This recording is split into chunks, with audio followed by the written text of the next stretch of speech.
Saddam Hussein was an Iraqi politician and revolutionary who served as the 5th president of Iraq from 1979 to 2003. He also served as Prime Minister of Iraq from 1979 to 1991, and again from 1994 to 2003. Hussein was a leading member of the revolutionary Arab Socialist Ba'ath Party and later the Baghdad-based Ba'ath Party, including its regional organisation, the Iraqi Ba'ath Party. He joined the Ba'ath Party in 1957 and later became involved with the Iraqi and Baghdad-based Ba'ath parties in 1966. Hussein played a crucial role in the 17th of July revolution in 1968, which led to his appointment as Vice President of Iraq by his cousin Ahmed Hassan al-Bakir. During his vice presidency, Hussein nationalised the Iraq Petroleum Company in June 1972 and oversaw the Second Iraqi-Kurdish War. Following al-Bakir's resignation in 1979, Hussein officially took power, having already been the de facto leader of Iraq for several years. Upon taking office, Saddam initiated the Ba'ath Party purge and ordered the 1980 invasion of Iran, ostensibly to capture Iran's Arab-majority Khuzestan province. This conflict, known as the Iran-Iraq War, dragged on for nearly 8 years and ended in a ceasefire in 1988 after a grueling stalemate that cost around 1 million lives and inflicted economic losses of $561 billion in Iraq. Later, Saddam accused Kuwait, an erstwhile ally, of slant drilling into Iraq's oil reserves. In response, he occupied Kuwait for 7 months, triggering the Gulf War.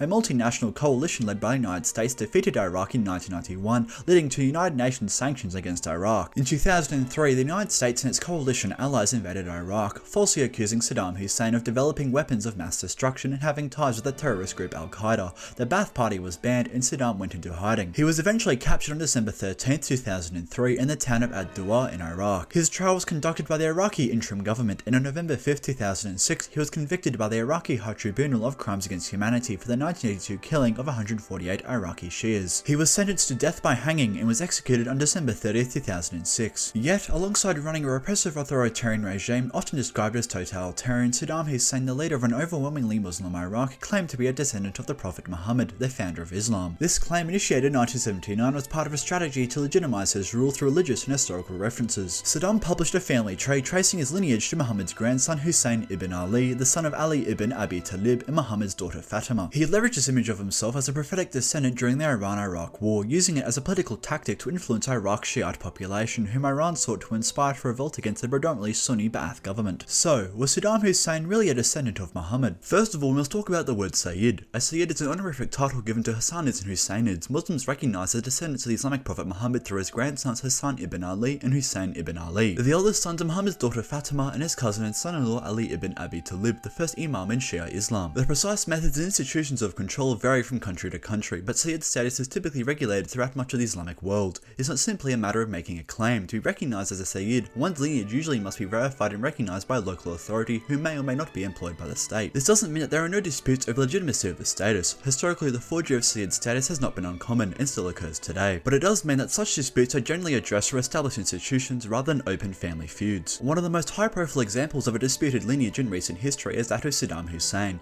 As mentioned previously, this was part of a program to legitimize his rule through references to religion and history, and why Saddam Hussein published a family tree in 1979 claiming descent from Muhammad's grandson Hussein. Saddam's claims to Sayyid status were not baseless, nor would they have been particularly surprising to many in the country. According to some scholars, hundreds of thousands of Iraqis, including entire tribes, claim descent from the Prophet Muhammad, which was apparently the case with Saddam Hussein. Saddam Hussein was born in Al-Wajah, a small village near Tikrit, northwest of Baghdad, to Hussein Abd al-Majid and Suba Tulfa al-Musalat. Both were members of the Al-Khattab clan of the Al-Bajit tribal group, a subgroup of the Al-Bu Nasir tribe. This tribe claimed descent from Ahmed ibn Hussein ibn Ibrahim ibn Mahmud, who was a descendant of Ahmed al-Rafai, a Husseini Sayyid descended from Ibrahim ibn Musa al-Qadim, the great-great-great-great-grandson of Ali ibn Abi Talib. These claims of descent from Muhammad might have been disputed at lower levels, but given Saddam Hussein's authoritarian rule, there was no public discourse challenging his status while he was in power. However, once Saddam was ousted, his lineage claims came into question. On December 16, 2003, the reconstituted Iraqi Nikibat al-Ashraf, the institution responsible for verifying claims of descent from the Islamic prophet Muhammad in Iraq, held its first congress. The next day, the new Nikib, the head of the institution, held a press conference to announce that the deposed president had coerced genealogists into validating a factually basis claim to descent from the prophet and officially removed him from the list of verifiable descendants. Additionally, most Islamic cultures trace Sayyid's status through the paternal line. In Saddam Hussein's case, his father Hussein Abid al-Majid disappeared several months before Saddam was born and later died from cancer, along with Saddam's brother before his birth. These tragedies caused Saddam's mother Subah to become so depressed that she attempted to abort her pregnancy and commit suicide. A Jewish family saved her, but she would have nothing to do with him, and Saddam was sent to live with his uncle Kerala. Interestingly, if Subah could trace her paternal line to Muhammad, she might be eligible to call herself a Sayyidah, but her children could not inherit this status. The controversy surrounding Saddam's claims and their rejection is notable because most claimants to Sayyid status do not hold state power, and this situation highlights broader trends in how such disputes unfold. Disputes over Sayyid status often accompany rivalries over wealth, power, or prestige rather than remaining purely genealogical. While individuals and groups might informally cast doubts on claims to prophetic descent, today these claims are typically regulated by institutions like the Niqabat al-Ashraf. Conflicts are resolved with the application of genealogical science designed to determine the authenticity of such claims. Yet this raises the question, how are these claims assessed accurately? Typically, a claimant must present their case to the Niqab with testimony, witnesses, and sometimes a family tree for verification by the Niqaba. Ideally, this process should take about a month. However, if there are discrepancies with names and verified members in the tree, it can take longer, and the accuracy of the Niqab al-Ashraf's records ultimately relies on inherited traditions, which come with their own strengths and limitations. Yet, the system doesn't account for all possible claimants, and various barriers can hinder someone with a legitimate claim to Sayyid status, such as a lack of witnesses or credible genealogical data. As a result, there is an informal realm in which these claims also operate. In simple terms, if you want to be recognized as a Sayyid, you need to visit your local Niqab al-Ashraf, present witnesses, preferably Sayyids themselves, and provide any documents linking you to individuals already in the Niqaba's registers. However, due to the prestige of being known as a descendant of Muhammad in the Muslim world, there was always the potential for fraud, with many willing to bend the rules to achieve this status. Documents alone, however, were rarely the primary reasons of forgery. Islamic norms place much greater value on oral testimony than on written proof. This is why there are intricate chains of transmission for hadith and other religious and intellectual traditions. Written genealogies were and continue to be supplementary rather than definitive evidence. They are used to help the Niqab locate the relevant names in the register, but are not considered conclusive proof on their own. Therefore, the issue of forgery through documents was not as significant. However, in cases like Saddam Hussein, someone with enough power can manipulate genealogies to justify their spiritual or political authority, having these claims legitimized by their subordinates.